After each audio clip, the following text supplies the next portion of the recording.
Welcome to the World Martial Arts Radio Show. I am your host, Richard the Boss Hackworth, and today it is my extreme pleasure to introduce our special guest, best-selling author and martial arts celebrity, Dr. Bohdi Sanders. Let's begin our interview. Welcome to the show, sir. Thank you, Richard. It's good to be here. Well, let me get started. First, I'd like to ask you to tell us about the early days of your martial arts training and what got you interested in the martial arts to begin with. Well, I grew up street fighting, and I didn't start martial arts until I was around 20 years old because there was really no dojos anywhere around where I grew up. But I've always been interested in karate. I started originally with my traditional martial arts training with Bob and Nikki Allen in Monroe, Louisiana. And back then it was different than it was today. When I started, we sparred with only those old hand pads that just barely covered your knuckles, and that was it. And it wasn't like it is today, where it's kind of for show and sport. It was just pure karate, and that was that's where I started, and kind of how I got set into the traditional mold is because you really didn't see the sport karate like it is today back then. It was traditional from start to finish. All right. Well, I'm going to jump to a new topic here, and because it's something that I think most of our listeners are going to be interested in. Your books are on the Amazon bestsellers list. Would you tell us why you wrote your first book? Yes. When I originally started writing my books, I was not even considering publishing a book. I started handwriting my books for my two boys as a graduation present. And, I wrote the first book I wrote over several years is, a way to kind of pass down some wisdom and my philosophy to my sons. And I hand wrote those in big journals, and they were, a couple of 100 pages each. And it took me quite a while to do that. And each time I would go back to it, I thought, man, this is good stuff. This is stuff that I would actually buy in Barnes and Noble. And ended up sending some book proposals out to about 4 different publishers, and came back with 2 offers, and one from Total Press and one from a smaller publisher. And ended up going with a smaller publisher, and everything just kind of snowballed from there. Well, now I know that your books are not the typical how-to martial arts books where they talk about kicking and punching, but more like the why-to for developing the mental and philosophical aspects of someone's training. Do you think that's what makes your books so popular? Yeah, my books are completely different than the how-to books.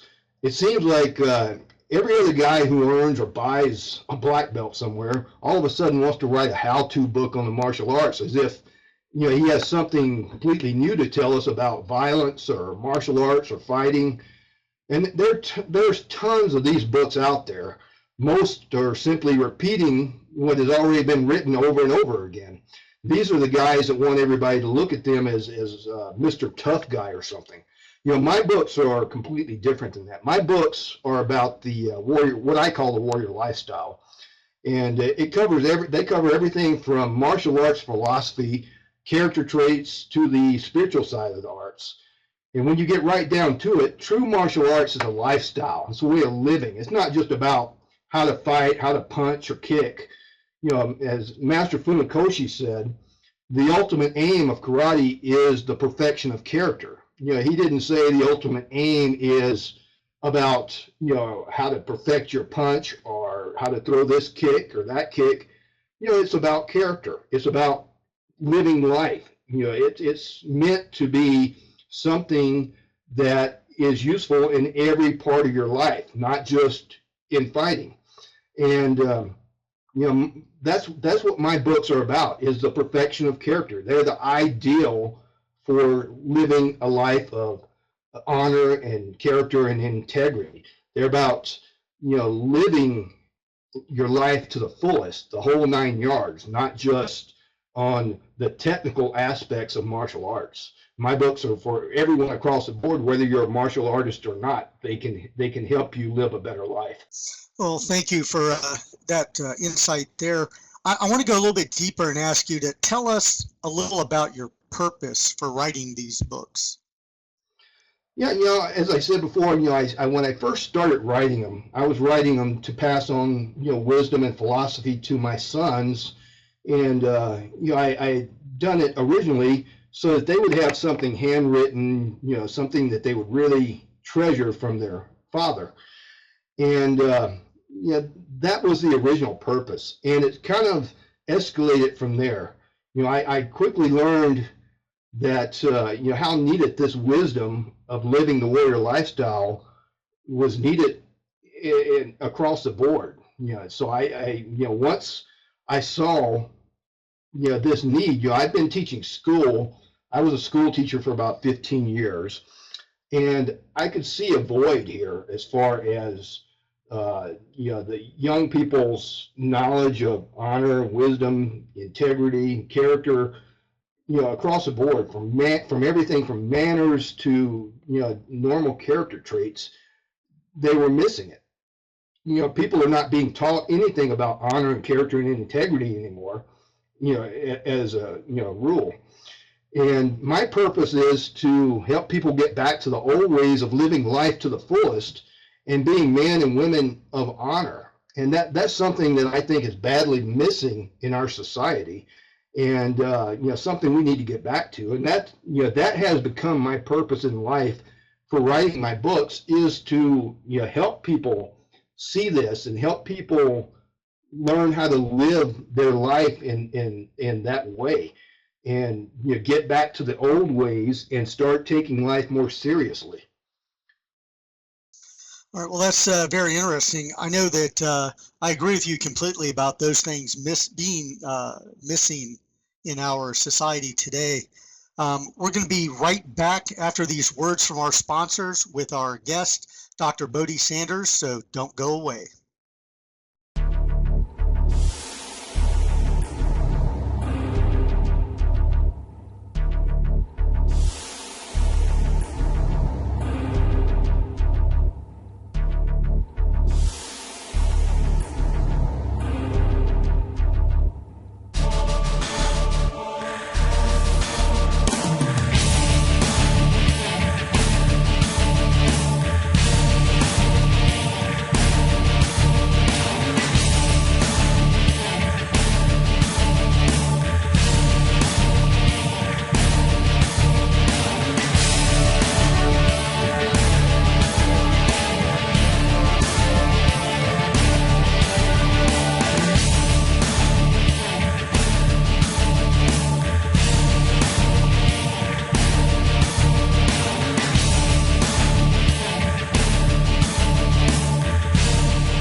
All right, ladies and gentlemen, we're back, and once again, I'm here with Dr. Bohdi Sanders, and I'm going to fire away with some more questions here while we have him in the studio. Sir, I'd like to start with you explaining to us what got you interested in learning martial arts to begin with. Well, like I said, I've always been kind of interested in martial arts and karate, and but I grew up in rural Mississippi, and there was nowhere anywhere around me that taught martial arts, or there was no dojos. And I kind of, like I said, grew up street fighting and partied a lot. And while I was out partying one night, let's just say I partied too much and learned a lesson about letting my guard down. And after that night, I vowed never to allow that to happen to me again. Soon after that, I started getting into bodybuilding, strength training, building up my muscle mass. And a few months after that, I moved away from home, found a Shotokan dojo, and have been training ever since. I might add, I never lost a fight again after that, as far as a real fight in the streets or in a bar or something. I did do some tournament fighting, and I won some, lost some, like most everyone else. But in fact, I've rarely had to actually fight in a real fight since I started martial arts, because martial arts trains you. You know, most real fights are, about ego or about, one guy proving he's tougher than another. They're not what I even call a real fight now. They're like two kids playing around.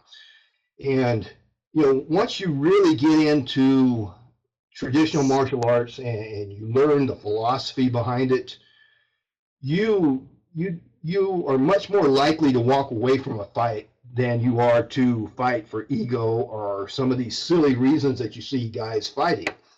And maybe it's just the fact that I got more mature, but it's for me to get in a real fight today, it would have to be pretty much a life or death situation, or something, or some situation where I have absolutely no choice. I don't, not like I used to be when I was street fighting, where I would go out and we would go out, and that's what we would do on the weekend, is we would end up fighting somebody somewhere.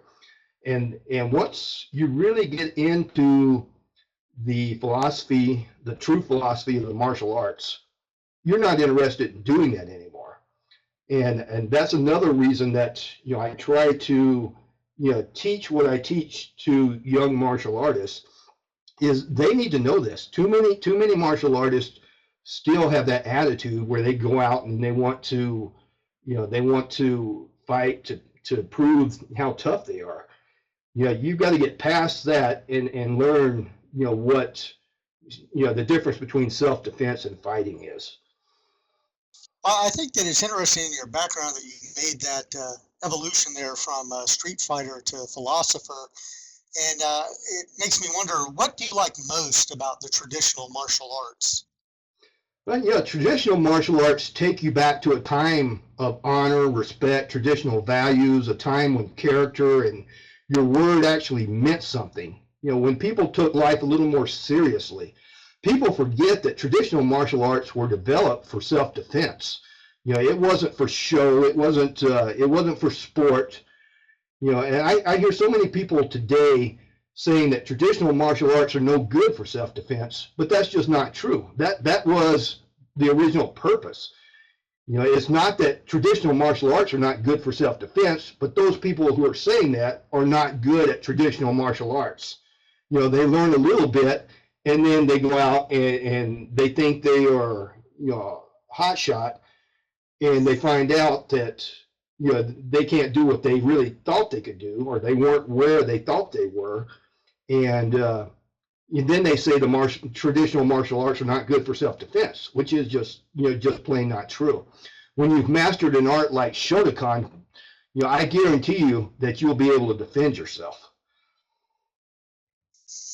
All right. Well, now, I know a lot of people see, like MMA and all these UFC competitions and things, and they're really being presented just one side of the martial arts in the media. In your opinion, what are the most important reasons for just the average person on the street to learn martial arts today? Well, I think self-defense is number one.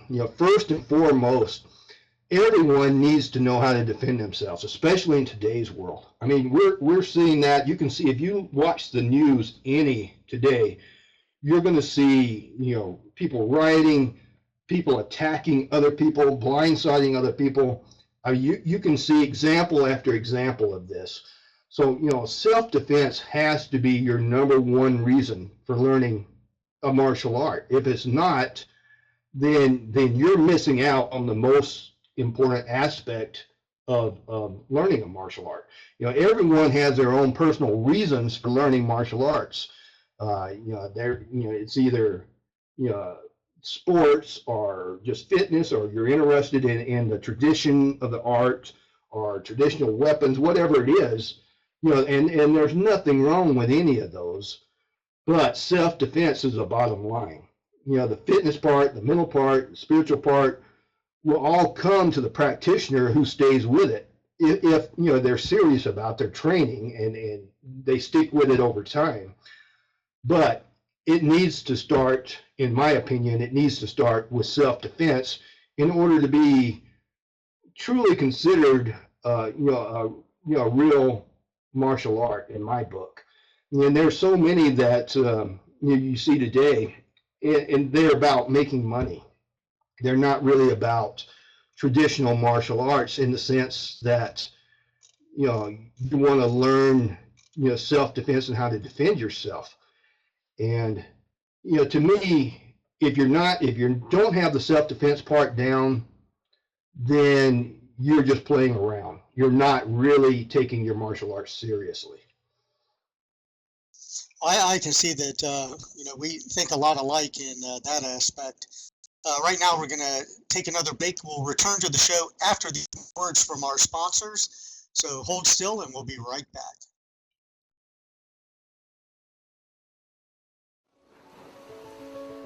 We were born with the compelling urge to explore.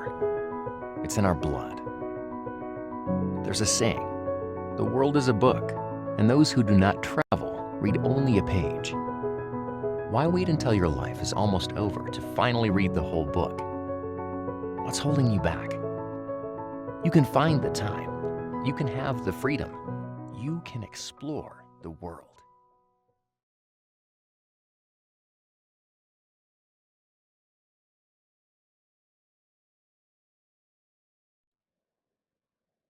All right. Well, thanks to our sponsors, we are back again, and we're going to start off with touching on the philosophical side here with Dr. Bohdi Sanders. So, Dr. Sanders, I guess my first question, now that we're back from the break, is what is your personal martial art philosophy?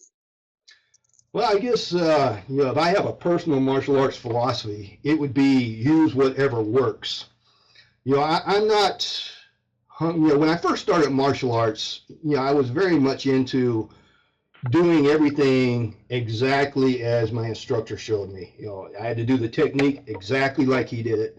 The kicks, the punches, the blocks, everything had to be, by the book Shotokan. I'm no longer hung up on doing things just like everyone else or using only Shotokan techniques, etc.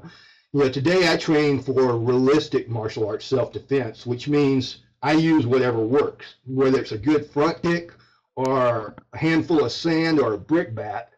Like I said, I'm not going to get in a fight unless I absolutely have no other choice. And that's the way it should be, and that's the way it should be taught to kids, from the very beginning. And martial arts has lost its way to a point today. The tournaments are more like gymnastics competitions and big shows and entertainment than they are traditional martial arts tournaments. That's not for me. Not that there's anything wrong with that. One sport is as valid as another, I guess. But to me, martial arts were never meant to be a sport. And so, my martial arts philosophy is you learn how to defend yourself, your family, your loved ones, those around you who are weaker, who need your help, and you use whatever works, whatever keeps you and them safe. And that would be my bottom line personal philosophy of martial arts. Well, now I know typically in the martial arts industry, a lot of schools focus mostly on developing the body. But the fact is, especially for adults, they're looking for that total mind, body, spirit training. And, what do you recommend to someone who's new to the martial arts that might be a way for them to help fill in those gaps of what they don't get at their martial arts workouts that can help them fill all their needs as a martial artist? Well, first and foremost, I think I would recommend they do some soul searching about why they want to learn martial arts in the first place. What's their ultimate objective? When you know that, you'll know what direction to go in. And, make up your mind that you're going to stick with it. Some people go to class for 6 months and then they think they're Mr. Badass. And these people never truly get to the root of what martial arts are really about. These are the people that you constantly hear about, when people say, I know a guy that's a martial artist and he got his butt kicked by a street fighter. He's not a true martial artist. These are the people that give martial arts a bad name. The bottom line is that these people were never martial artists. They merely tried another hobby for a few months and then moved on.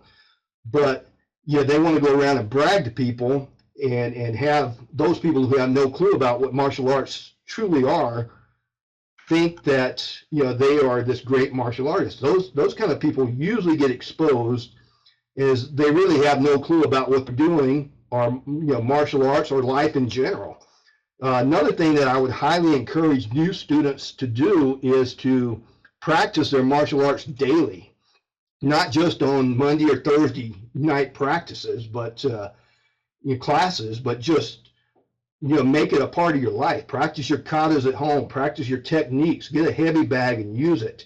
You know, stretch every day at least once at a minimum. The older you are, the more important this is, especially the stretching part. If you're going to do it, be serious about it. You know, really focus on what you're doing. I think those are solid words of advice to anyone who's looking into the martial arts for whatever their own personal reasons are. I know that you have a couple of highly popular Facebook pages and groups. Could you tell us a little bit about your Facebook groups and pages, and how our listeners could find those so they can kind of get their daily dose of warrior wisdom from Dr. Bohdi Sanders? Yeah, you know, I have about, right now I have about 100,000 fans on Facebook. I have several pages.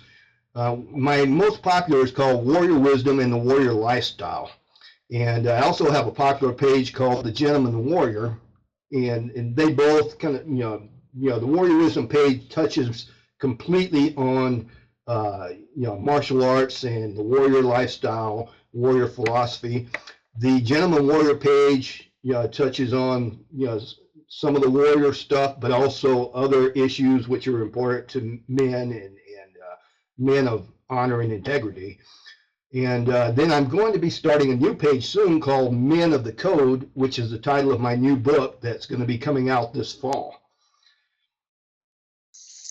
All right, now I'm glad that you brought up Man of the Code. I think because I got to hear you on another radio show talking about that, and I think that's a book that's going to cover a lot of topics that just generally aren't taught to young anymore, because sadly enough, there are so few households that have a father figure living in the home. And, you know, there's an entire generation of young men out there who really are so far removed from the art of manliness and what it truly means to be a man, that it's really the breakdown of our society. Well,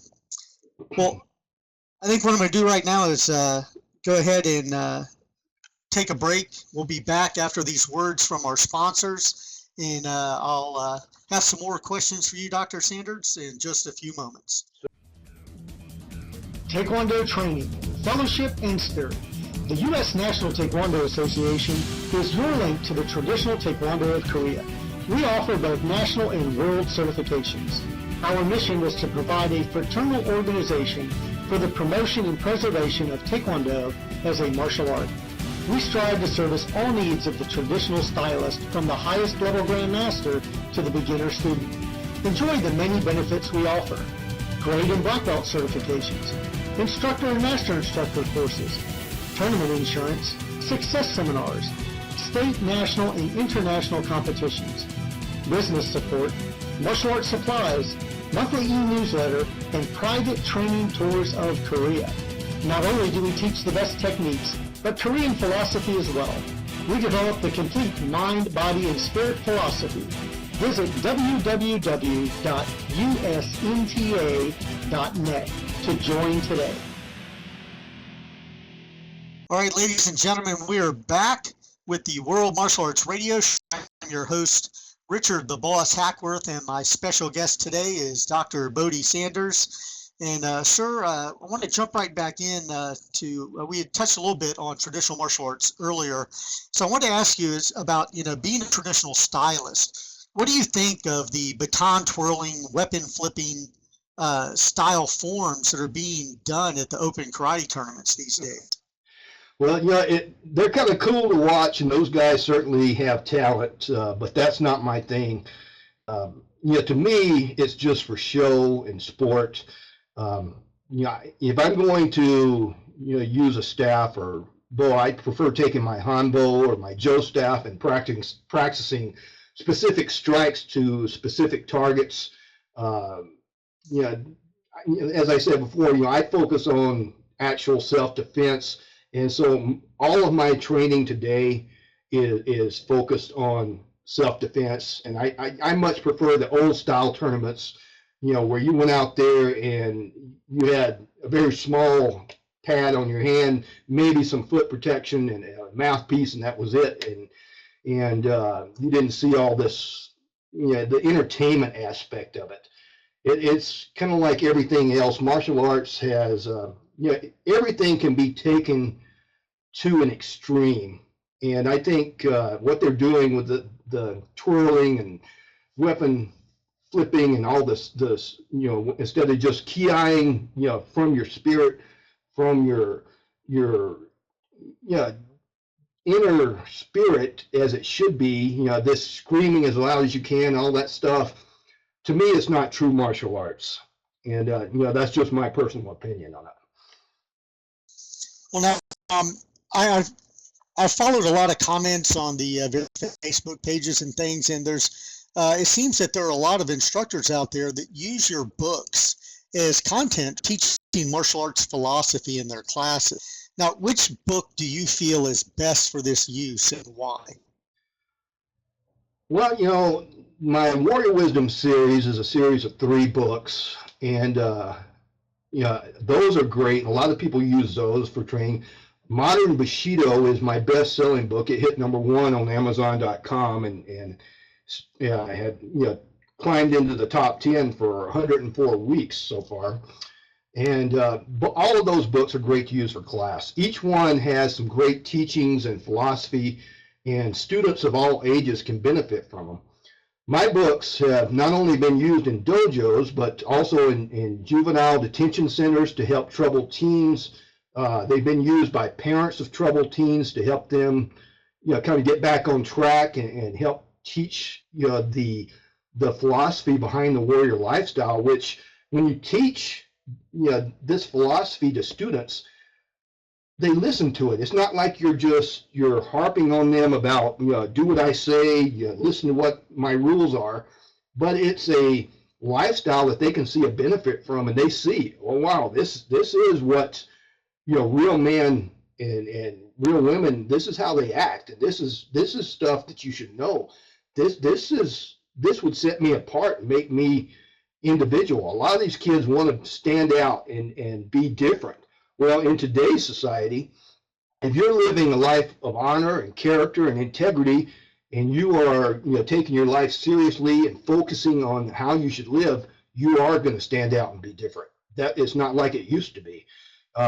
You know, my books are also used by some public schools in class for talking points and to teach character training. I purposely wrote these books in short, easy to understand lessons with examples that most anyone can relate to for this purpose. My books are not just for martial artists, but for everyone who wants to live a fuller life and live life with honor, character, and integrity. Unfortunately, too many people today have kind of moved away from living with honor and integrity, and we need to get back to those old ways of honor. You know, my books are a guide for those who want to get their life back on track and to live what I call the warrior lifestyle. And it's like I said, a lifestyle based on honor, character, and integrity, and self-reliance, and it's a balanced lifestyle that balances the spiritual side, the mental side, and the physical side of life, and kind of wraps it all up into one complete package.